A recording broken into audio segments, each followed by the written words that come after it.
قرارات الحياة الكبيرة مش محتاجة كلام حلو، محتاجة وضوح.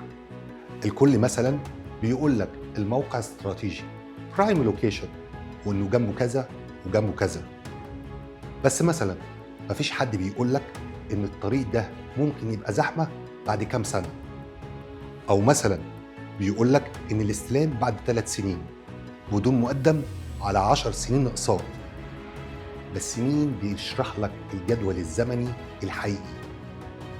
احنا في فوليوم بنقول الحقيقة كلها، الميزة الكبيرة والعيب الصغير، لأن قرارات الحياة الكبيرة مش محتاجة كلام حلو، محتاجة وضوح.